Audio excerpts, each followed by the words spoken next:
We are in the midst of a religious season to some people. And what I mean by that is that some people believe politics is their religion.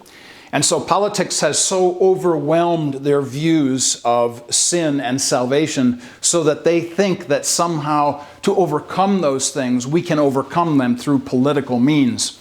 The problem, of course, is that it really doesn't deal with the crookedness of the human heart.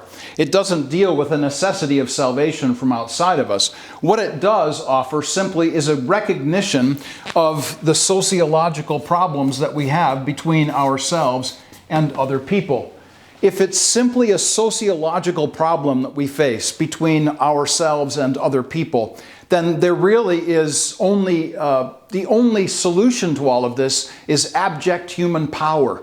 Whoever has the most control, whoever has the most power, and you see it being worked out right now in front of your very eyes in this United States of America.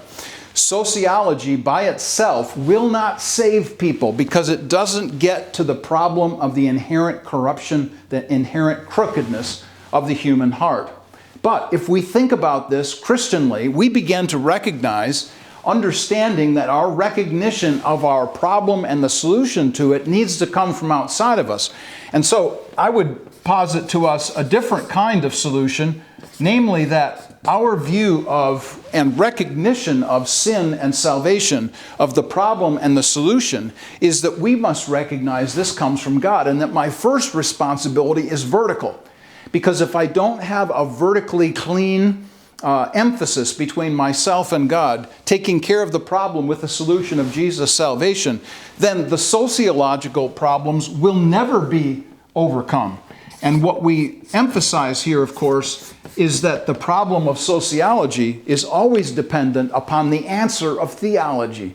That is, that the difference in Christianity between us and all other views of life and all other religions, philosophies, and worldviews comes down to this very simple thing.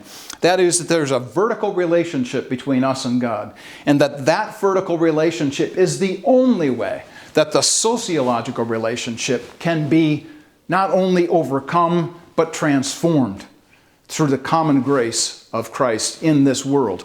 So again, the problem of human sin and the solution of Jesus' death on the cross for our sin is the only way that we recognize and understand that our problem can only be overcome sociologically by the theological work of Jesus' death on the cross for us. The difference between Christianity, all other world religions, one of the keys is salvation. The difference between grace and works.